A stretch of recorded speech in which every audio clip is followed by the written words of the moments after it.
మీకు ఉదాహరణలు, వివరాలు, వాస్తవాలేంటో మీరు ఖచ్చితంగా మీరు తెలుసుకోవాలి. ఎందుకంటే 5,65,000 మెట్రిక్ టన్నులు ఒక్క సంవత్సరంలోనే మేము స్వాధీనం చేసుకున్నాం అంటే మీరు గత 5 సంవత్సరాల్లో కూడా మేము ఒక సంవత్సరంలో చేసింది మీరు చేయలేకపోయారు. 5 సంవత్సరాల మీ పరిపాలనలో కూడా ఒక్క సంవత్సరంలో మేము చేసింది మీరు చేయలేకపోయారు. అదేవిధంగా రాష్ట్ర వ్యాప్తంగా మేము చాలా కఠినంగా వ్యవహరించడానికి కోసం గతంలో ఏర్పాటు చేసిన ఒక వ్యవస్థని MDU వ్యాన్స్ ని రద్దు చేయడం జరిగింది అధ్యక్ష. ఈ మొబైల్ డెలివరీ యూనిట్ వ్యాన్లు క్షేత్రస్థాయిలో సందుల దగ్గరకు వచ్చి గంట సేపో, 2 గంటల సేపో, 3 గంటల సేపో ఉండి వినియోగదారులు రాలేదని ఎవరికాళ్ళు లెక్కలు రాసేసుకుని వెళ్ళిపోయి ఏ విధంగా దుర్వినియోగం చేశారో ఈ PDS రైస్ గురించి మీ అందరికీ తెలుసు అధ్యక్ష. అక్కడి నుంచి మార్పులు తీసుకొచ్చి ఈ రోజున స్మార్ట్ రైస్ కార్డులు తీసుకొచ్చి QR కోడ్లు తీసుకొచ్చి 29,762 ఫేర్ ప్రైస్ షాపుల ద్వారా 1వ తారీఖు నుంచి 15వ తారీఖు వరకు ఉదయం నుంచి సాయంత్రం వరకు ప్రజలకి అందుబాటులో ఉండేటట్టు రేషన్ ఎప్పుడంటే అప్పుడు ప్రజలు పోయి తెచ్చుకునే విధంగా మా కూటమి ప్రభుత్వం గర్వంగా నిర్వహిస్తుంది అధ్యక్ష. అందులో ఏమాత్రం కూడా అనుమానం లేదు అధ్యక్ష. అదేవిధంగా ప్రతి అధికారికి జిల్లా కలెక్టర్తో సహా, జాయింట్ కలెక్టర్తో సహా ప్రతి వారం ఏ విధంగా వాళ్ళు ఎన్ఫోర్స్మెంట్ యాక్టివిటీస్ చేయాలో ఒక యాప్ డిజైన్ చేసి ఆ యాప్ని మేము జిల్లా స్థాయిలో మానిటర్ చేస్తున్నాం అధ్యక్ష. అధికారులు ఎక్కడైనా పొరపాటులో ఇన్వాల్వ్ అయితే కఠినంగా మేము యాక్షన్ తీసుకున్నాం అధ్యక్ష. గతంలో చూసాం మనం మచిలీపట్నంలో గోడౌన్లో ఏ విధంగా దాదాపు 3,67,00,000 రూపాయల విలువైన ఆస్తులు మన ప్రభుత్వానికి సంబంధించి ప్రజలకు సంబంధించి దుర్వినియోగం చేస్తే ఏ విధంగా క్రిమినల్ కేసులు బుక్ చేశామో మీ అందరికీ తెలుసు అధ్యక్ష. అదేవిధంగా 2-3 రోజుల్లో ఖచ్చితంగా ప్రభుత్వం నుంచి ప్రకటిస్తాం. కైకలూరు MLS పాయింట్లో 5,47,00,000 రూపాయల బియ్యాన్ని తప్పుదారి తీసుకెళ్లారు అధ్యక్ష, పక్కదారి తీసుకెళ్లారు. దానిపైన కూడా 2-3 రోజుల్లో సమగ్రమైన నివేదిక ప్రభుత్వానికి మేము అందించబోతున్నాం అధ్యక్ష. కఠినంగా మేము వ్యవహరిస్తాం, క్రిమినల్ కేసెస్ పెడతాం. మాకు కొత్తగా వచ్చిన మాకు ఈ PD యాక్ట్కి రావాల్సిన చట్టంలో ఉన్న మాకు బలాన్ని ప్రజల కోసం ప్రభుత్వం తప్పకుండా సద్వినియోగం చేసుకుంటుంది అధ్యక్ష.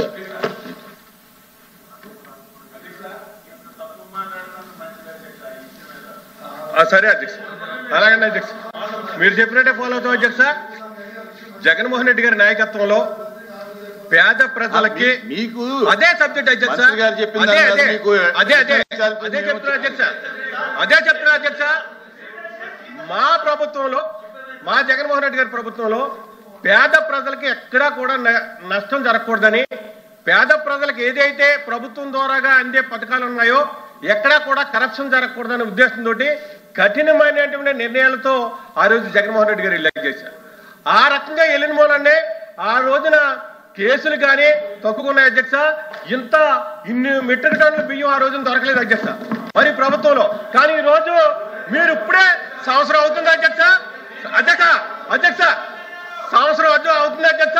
సంవత్సర కాలంలో కొన్ని వేల మెట్రిక్ టన్నులు బియ్యాన్ని ఎందుకు పట్టుకున్నారు అంటే మీ అసమర్థతకి కారణమని నేను అడుగుతున్నాను అధ్యక్ష. అలా కదా అధ్యక్ష, అధ్యక్ష ఒక సినిమా నో డిస్కషన్, కూర్చోండి. సినిమా డైలాగులు అవన్నీ కరెక్ట్ కదా, కూర్చోండి.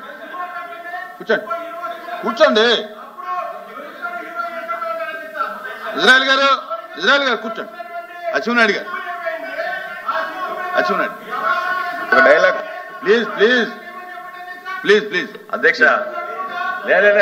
కూర్చోండి. ఎందుకంట ఇజ్రాయల్ గారు చర్చ పెట్టండి, రెడీ, నో ప్రాబ్లం. కూర్చోండి. వివరాలన్నీ చెప్తే మీకే ఇబ్బంది ఉంటుంది.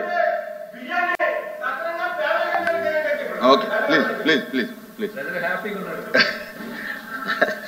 అధ్యక్ష, వాళ్ళ ప్రభుత్వం వచ్చిన మొట్టమొదటి సంవత్సరంలో ఆయన బియ్యమే దొరకలేదు అంటున్నారు.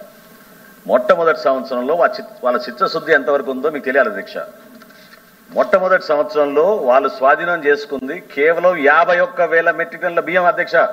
51,000. మేము 5,65,000 మెట్రిక్ టన్నుల బియ్యం స్వాధీనం చేసుకున్నాం. ఏం మాట్లాడుతున్నారు మీరు? వాస్తవాలు తెలుసుకోండి. మీలో చిత్తశుద్ధి ఉంటే మీకు కనపడేది. చిత్తశుద్ధి లేదు కాబట్టి, పరిపాలనలో మీకు నిజాయితీ లేదు కాబట్టి మీరు చూసుకోలేకపోయారు. ఈ వాస్తవాలన్నీ కూడా మేము గమనించే వ్యవస్థలో మార్పులు తీసుకొచ్చాం.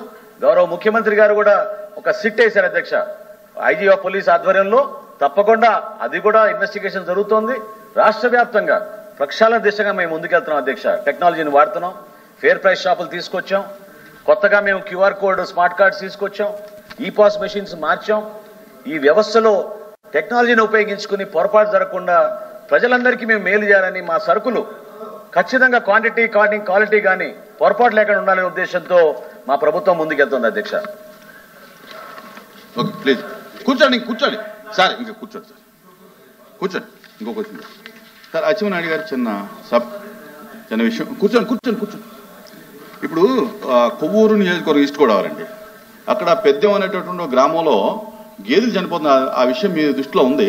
ఆల్రెడీ అవతల సభలో కూడా వచ్చింది, ఎమ్మెల్యే గారు చేశారు. అయితే ఇప్పటికి కూడా కొన్ని కొనసాగుతుందండి. అధికారులు వెళ్తున్నారు, చర్యలన్నీ తీసుకుంటున్నారు. వాళ్ళు అడిగేది ఏంటంటే అక్కడి నుంచి ఆ రైతులు, పేద రైతులండి, వ్యవసాయం చేసేటటువంటి మండలం అది. ఈ యొక్క పశువులన్నీ కూడా ఎక్కువ ఉంటాయి అక్కడ. వాళ్ళు అడిగేది ఏంటంటే చనిపోయినటువంటి ఈ యొక్క పశువులకి ఇన్సూరెన్స్ చేయించలేదు అధికారులు.